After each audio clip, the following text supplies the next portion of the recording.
Assalamualaikum warahmatullahi wabarakatuh.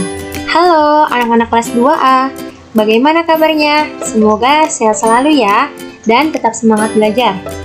Sebelum memulai belajar, yuk kita berdoa terlebih dahulu.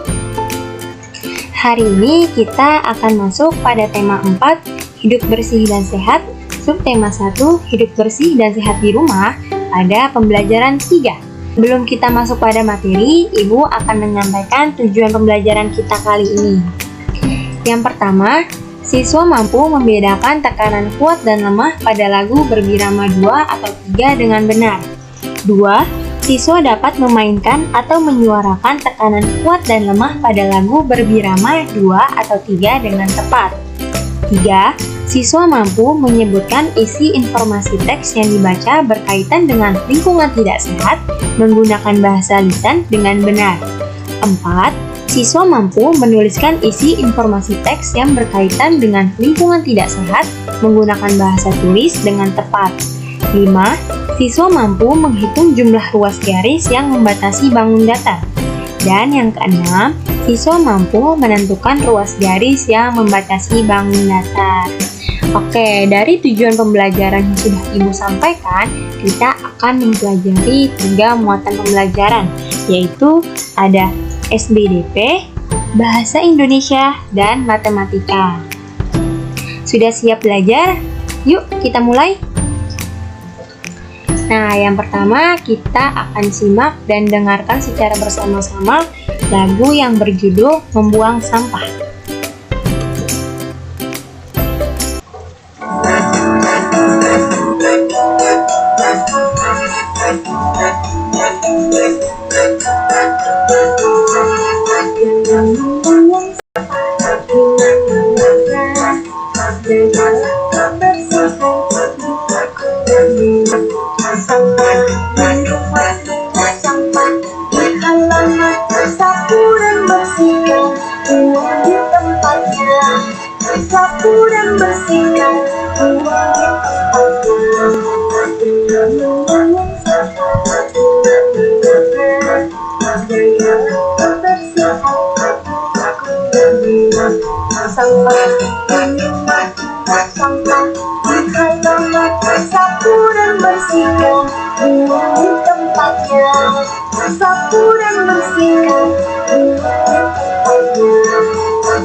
Oke, tadi kita sudah mendengarkan secara bersama lagu yang berjudul Membuang Sampah. Asik ya lagunya.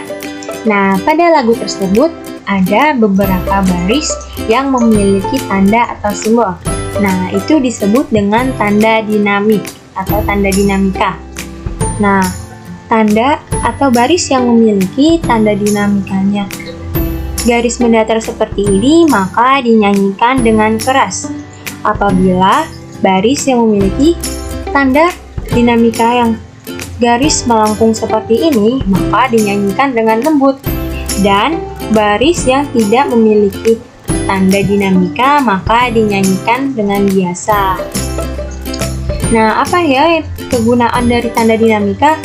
Dalam sebuah lagu, pasti adanya terdapat tanda dinamika. Dinamika berhubungan dengan tekanan kuat dan lemah saat menyanyikan lagu. Saat diberi tekanan kuat, lagu dinyanyikan dengan keras. Saat diberi tekanan lemah, maka lagu dinyanyikan dengan lembut. Dengan adanya dinamika, lagu menjadi semakin enak untuk didengar. Nah, tadi kalian sudah mempelajari dan memahami tanda dinamika pada lagu yang berjudul Membuang Sampah. Nanti kalian bisa mempraktikkannya menyanyikan dengan tanda dinamikanya dengan tepat.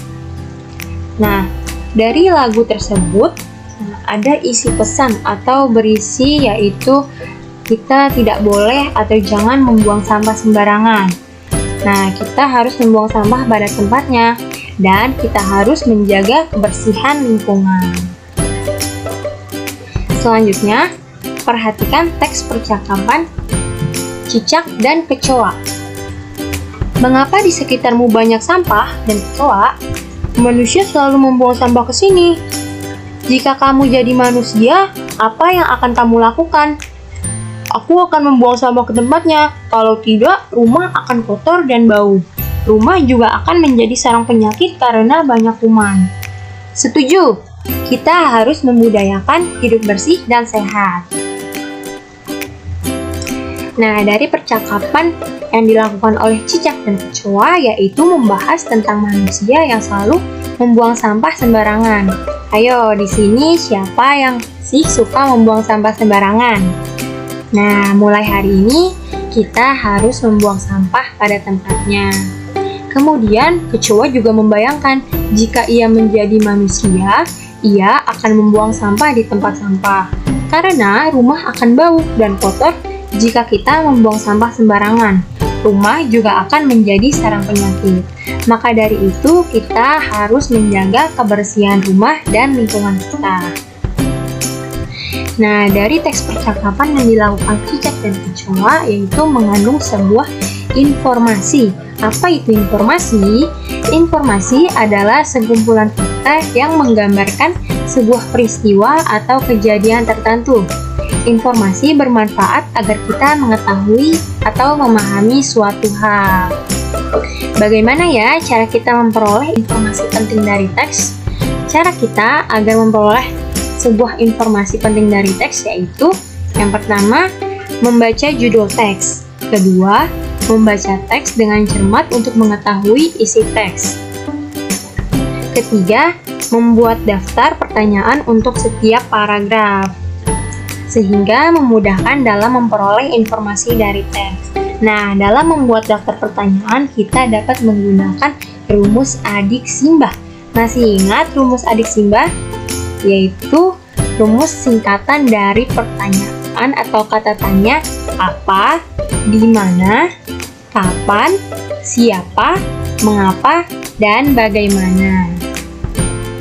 Seperti itu ya anak-anak. Nah, selanjutnya kita akan bermain teka-teki silang. Kita akan mengisi kotak kosong yang ada di sini dengan menjawab pertanyaan yang sudah disediakan. Untuk nomor 1 mendatar, yaitu tidak bersih atau terkena noda, disebut apa jika tidak bersih atau terkena noda? Yaitu kotor. Oke, lanjut nomor 2 mendatar. Barang atau benda yang dibuang karena tidak terpakai lagi, disebut apakah itu? Maka disebut sampah. Kemudian kita masuk pada pertanyaan menurun. Nomor 1 menurun, binatang yang amat kecil dapat menyebabkan penyakit.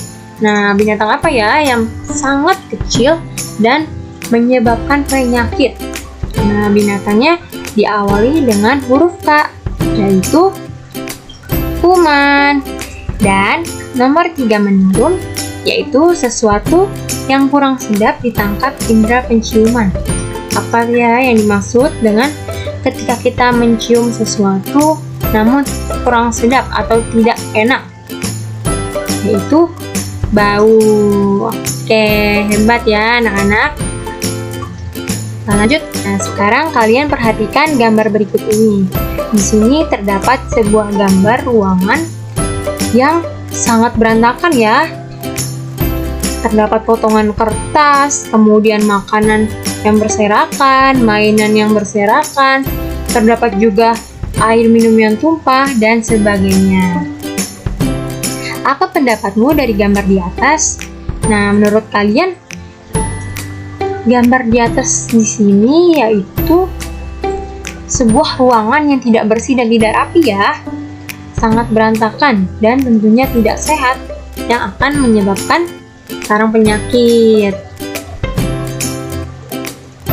Nah, dapatkah kalian menemukan bentuk bangun datar? Nah, dari gambar ruangan di sini, dapatkah kalian menemukan bentuk bangun datar? Nah, gambar bangun datar pada gambar ruangan di sini yaitu 1, 2, 3, 4, 5, 6, dan 7. Nah, terdapat 7 bentuk bangun datar. Apa yang dimaksud dengan bangun datar?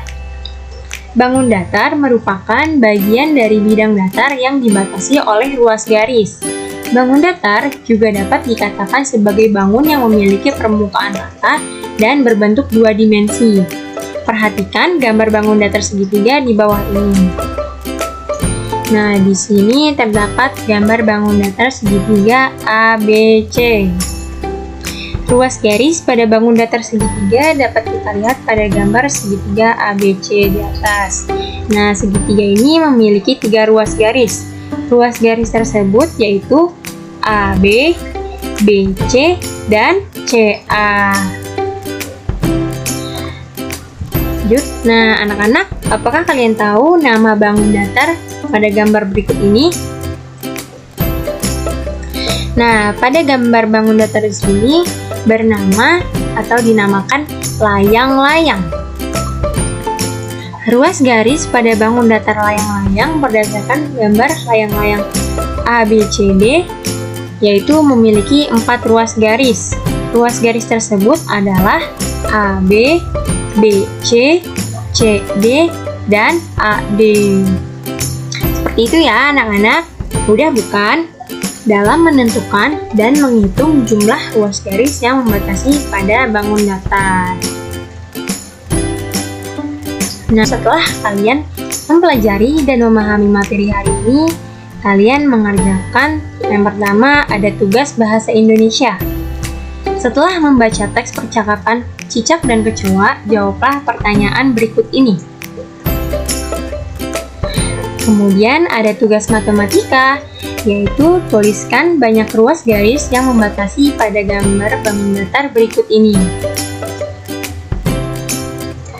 Baik, demikian pembelajaran kita kali ini. Jangan lupa tugas yang Ibu berikan dikerjakan ya. Tetap semangat belajar. Sampai bertemu di pertemuan berikutnya. Terima kasih. Wassalamualaikum warahmatullahi wabarakatuh.